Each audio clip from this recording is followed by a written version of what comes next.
Hola a todos, bienvenidos a Intro Oriente. Qué gusto estar con ustedes de nuevo compartiendo la palabra de Dios.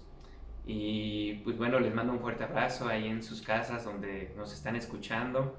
Un saludo a cada uno de ustedes. Y bueno, esta palabra que Dios ha puesto en mi corazón se llama: cuando te sientes débil, eres fuerte. ¿Cuántas veces nos hemos sentido débiles, verdad? Débiles por alguna enfermedad, débiles para alguna circunstancia, débiles a lo mejor por alguna promesa que no ha sido cumplida en nuestras vidas. Y bueno, hay muchas veces que pasamos por tiempos de debilidad, pero yo les quiero compartir un versículo donde el apóstol Pablo está hablando acerca de las debilidades. Y este versículo viene en 2 Corintios 12:10, que dice: me alegro también en las debilidades, los insultos, las necesidades, las persecuciones y las dificultades que sufro por Cristo, porque cuando más débil me siento es cuando más fuerte soy. Esto lo entendió el apóstol Pablo. Cuando más débil él se sentía, entonces él sabía que era cuando había más fuerza. Y bueno, vamos a aprender un poquito acerca de esto. Como ustedes saben, el mundo siempre va a escoger lo fuerte. Hay dos sistemas que rigen, se podrá decir, este mundo, y es el sistema espiritual, el sistema de Dios, pero también existe el sistema del mundo. Y el mundo siempre va a escoger lo fuerte, el mundo va a escoger lo preparado, el mundo siempre escoge a los más valientes, a los más inteligentes, a veces escogen a los que tienen mayor solvencia económica, a veces los que salieron de las mejores escuelas, los que estudiaron en los mejores institutos, ellos son los que son escogidos por este mundo. Y muchas veces el éxito del mundo se centra en ti, en tu esfuerzo, en tus logros, en tus habilidades, ¿verdad? Y realmente no es malo, o sea, el prepararse, el estudiar, el ser inteligente, el estar preparado siempre para cosas nuevas, es bueno, pero el éxito se centra en eso, ¿verdad? Y no se centra en lo que Dios puede hacer a pesar de eso. Entonces es bueno eso, que hagamos eso, pero sin dejar a un lado lo que Dios tiene para cada uno de nosotros, que es lo que vamos a aprender el día de hoy. Y vamos a ver lo que hace el sistema de Dios. El sistema de Dios, cómo funciona el sistema de Dios en este mundo. Primera de Corintios 1:27 dice: Dios ha escogido lo que el mundo tiene por necio para poner en ridículo a los que se creen sabios. Ha escogido lo que el mundo tiene por débil para poner en ridículo a los que se creen fuertes. Aquí habla de que el sistema del mundo hace un lado a lo necio, ¿verdad? Él los quita, los necios, quita lo que es débil, pero aquí la palabra de Dios dice que el sistema de Dios lo que hace es tomar a los necios, tomar a los que son débiles. ¿Para qué? Para poner en ridículo a aquellos que se creen fuertes. ¿Sabes cómo funciona el sistema de Dios? Totalmente al contrario de este sistema en el que tú y yo nos encontramos, ¿verdad? Vamos a ver 2 Corintios 12:9, y dice: te basta con mi gracia, pues mi poder se perfecciona en la debilidad. Por lo tanto, gustosamente haré más bien alarde de mis debilidades, para que permanezca sobre mí el poder de Cristo. Esto también lo escribió el apóstol Pablo, y dice aquí que él hace más alarde de sus debilidades. O sea, él entiende que tiene debilidades, pero eso es lo que él contempla para saber que el poder de Cristo va a permanecer en él. Por la gracia de Dios, lo necio en nosotros se vuelve sabio, y nuestras debilidades se convierten en su poder. Por eso el apóstol Pablo hace el enfoque en esto, ¿verdad? Mi poder se perfecciona, el poder de Dios se perfecciona en medio de mi debilidad. Por eso me enorgullezco, por eso me da alarde de esas debilidades que tengo. Pero el mundo lo ve al revés, ¿verdad? Cuando una persona ve su debilidad, cuando una persona ve su imposibilidad, entonces viene la frustración. Pero aquí en el sistema de Dios todo es diferente.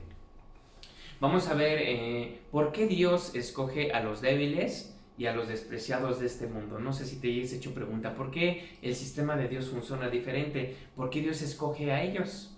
Y esta respuesta viene en 1 Corintios 1:28 al 29, que dice: Dios escogió a lo menospreciado por el mundo, lo que se considera como nada, y lo usó para convertir en nada lo que el mundo lo considera importante. Como resultado, nadie puede jamás jactarse en la presencia de Dios. ¿Ok? Entonces, Dios lo hizo de este modo para que nadie se jacte, para que nadie se jacte de sus habilidades, para que nadie alardee, ¿verdad?, de lo que Él es, sino que toda la gloria pueda ser para Dios.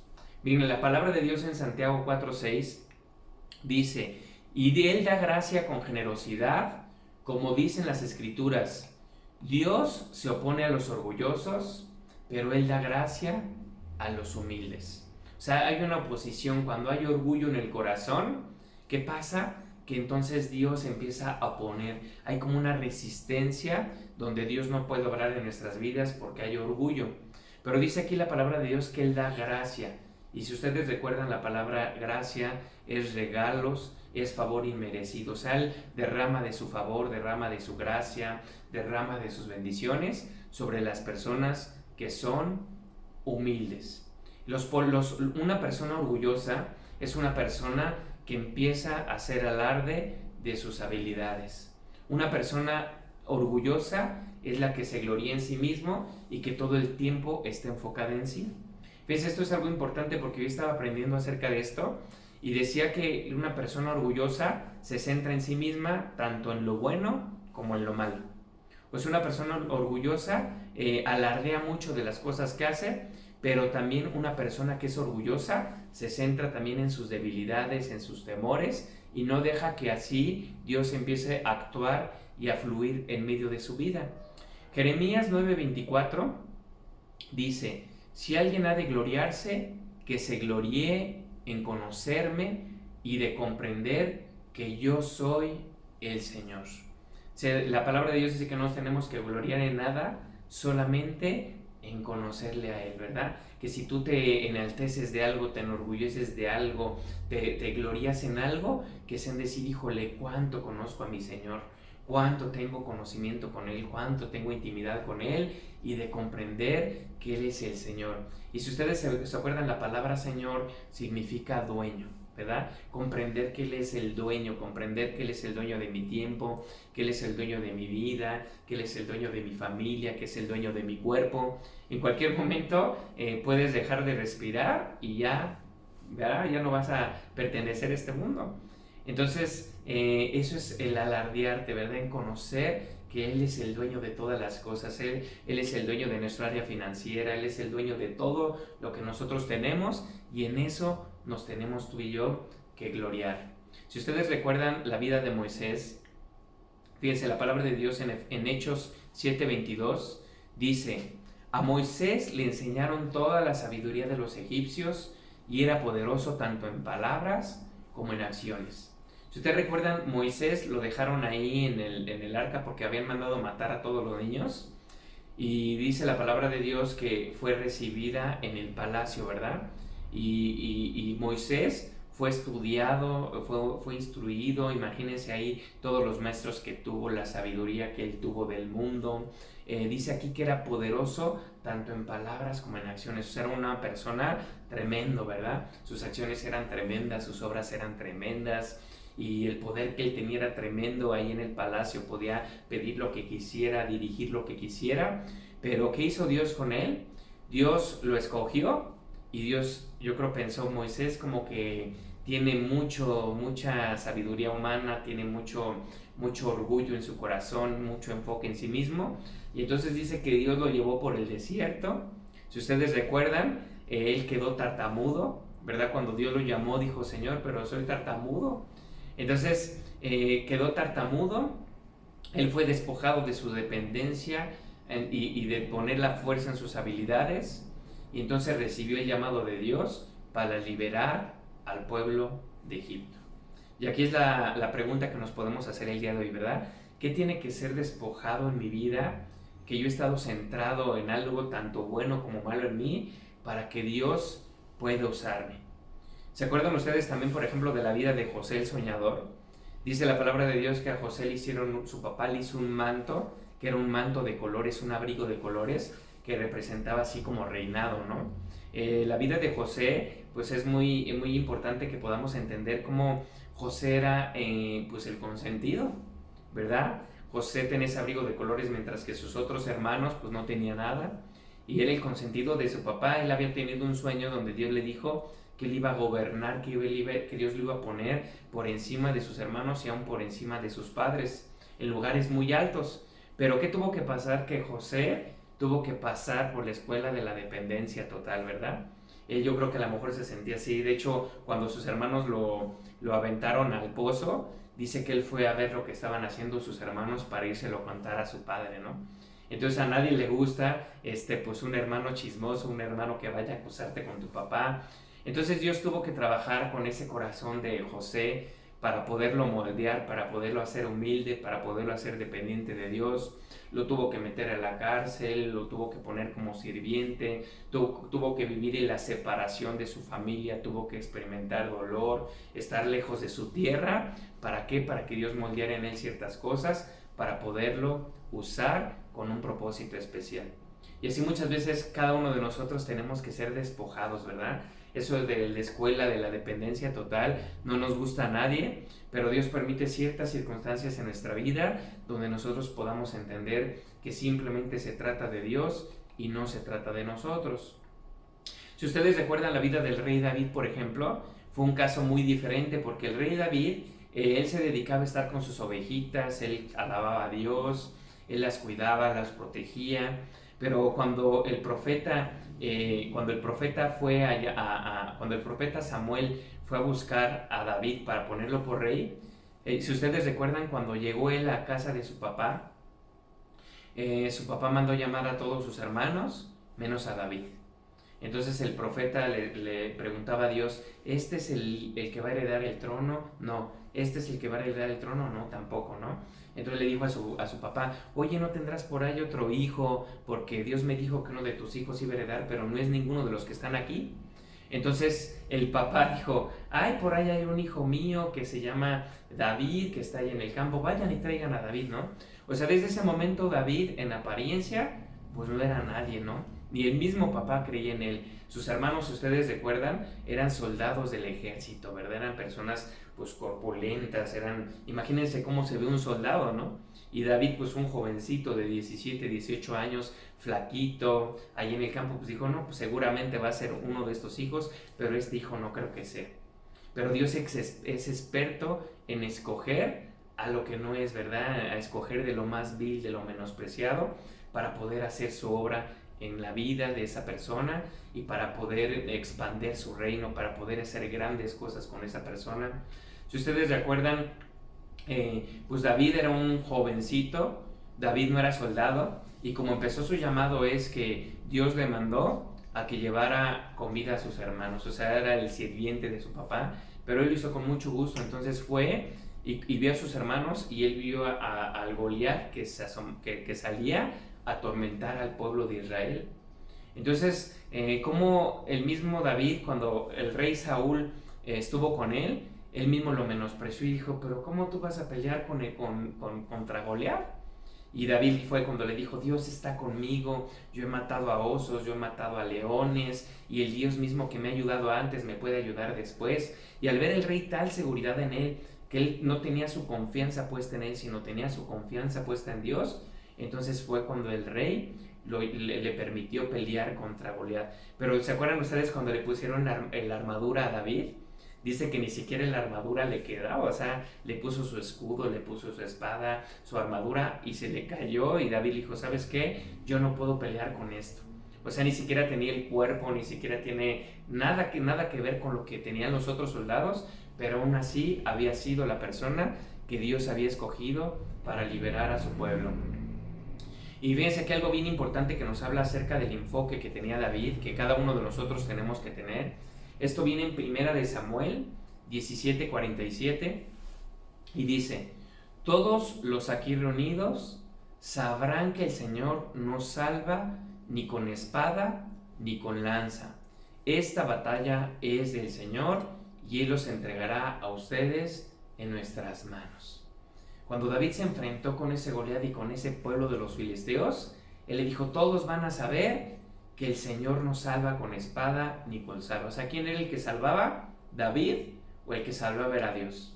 El que salvaba era Dios, y David lo entendía claramente porque les dijo, esta batalla es del Señor. Yo creo que es algo bien importante que tú tengas que entender, que no se trata de ti, no se trata de lo que hagas, sino que la batalla es de Dios. Y aquí la pregunta es, ¿por qué has estado batallando en este tiempo? ¿Cuál es la batalla que hay en tu corazón?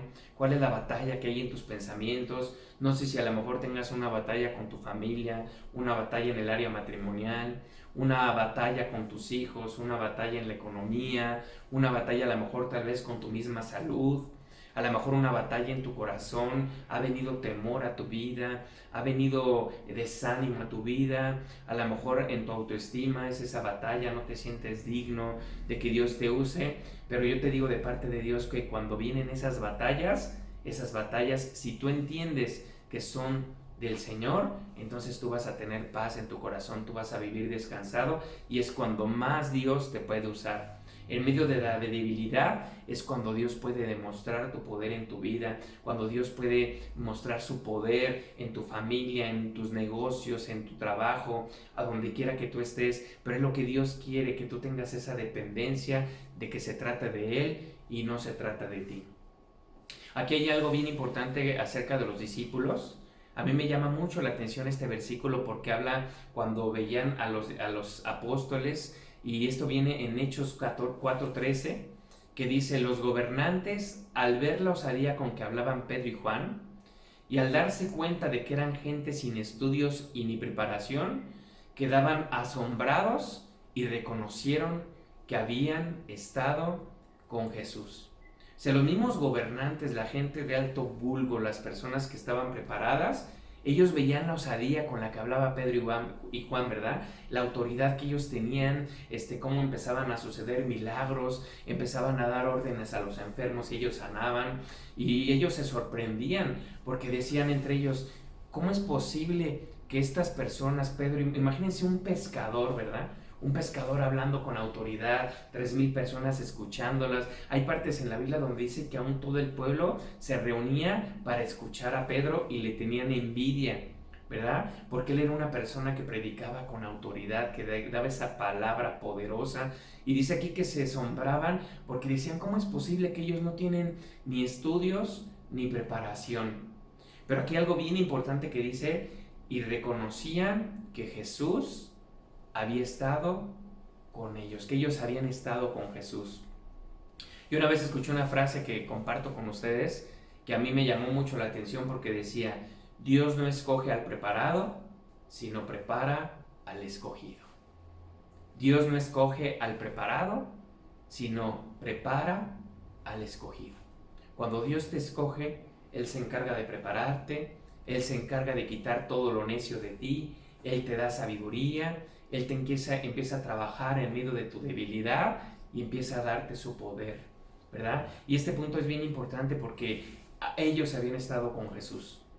Cuando tú estás con Jesús, entonces te empiezas a impregnar de lo que Él hizo en la cruz por ti.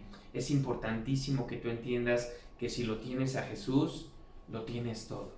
Y bueno, hace poco escuché un testimonio que me llamó muchísimo la atención, que habla acerca de un padre y un hijo que se dedicaban al arte, y dice que ellos compraban obras de arte demasiado caras, eran extravagantes en su forma de comprar arte, y a eso se dedicaban ellos. Pero un día al hijo le llegó una carta para que él fuera a la guerra. Entonces, como su abuelo y su papá ya habían estado en la guerra, él decidió ir a pelear por su país. Entonces, este amigo, estando en la guerra, dio la vida por otro amigo. Entonces le dieron la noticia al papá y le dijeron que había muerto su hijo. Entonces, al pasar un tiempo, el amigo al que le salvaron la vida fue y tocó la puerta de la casa. Entonces salió el papá y le dijo, oye, señor, yo soy el amigo de su hijo, soy la persona por la que él dio la vida, y pues bueno, yo le quiero hacer un obsequio de algo que yo hice por su hijo, ¿no? Entonces hizo un dibujo y se lo dio al papá, y el papá se quedó sorprendido porque nunca había visto a alguien plasmar la sonrisa de su hijo tan claramente como este dibujo, como este muchacho, ¿no? Pero era un dibujo que a los ojos de los demás pues era un dibujo totalmente insignificante.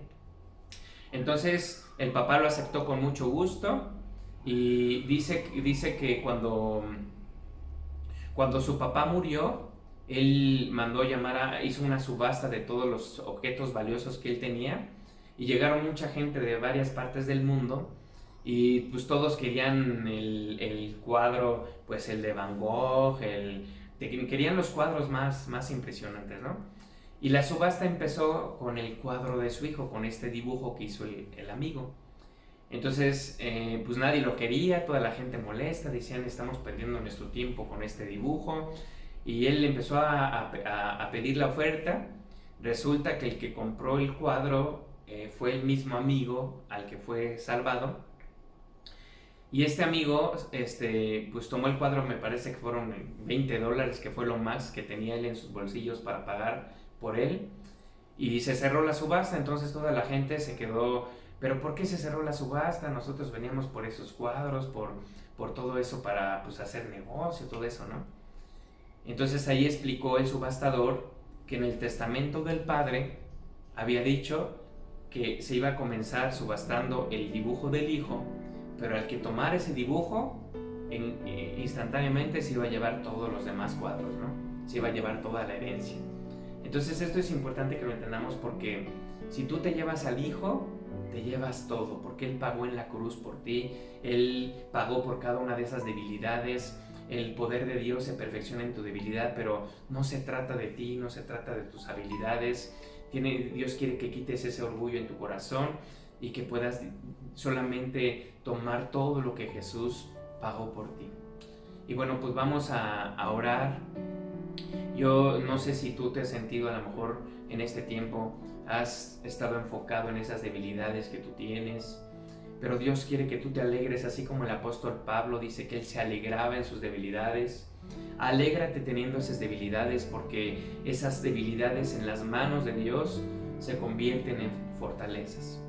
Y a lo mejor tú puedes decirme, es que yo soy tan débil, a lo mejor me ha costado tanto trabajo dejar cierto vicio, me ha costado tanto trabajo dejar cierta situación, me cuesta trabajo confiar en Dios, me cuesta trabajo, yo no vengo de una buena escuela, yo no vengo de una buena familia, me cuesta trabajo a lo mejor encontrar un buen negocio que hacer, me cuesta trabajo sobresalir, salir adelante, pero yo te quiero decir que mientras que tú eres débil, el Señor es fuerte.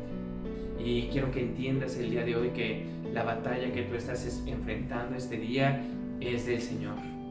Y el Señor te va a dar la victoria cuando tú entiendas esto. Que esa batalla en tu cuerpo, esa batalla en tu mente, esa batalla en tu corazón, esa batalla en tu matrimonio, esa batalla le pertenece a Él. Y que si tienes a Jesús, tienes por ende todas las cosas.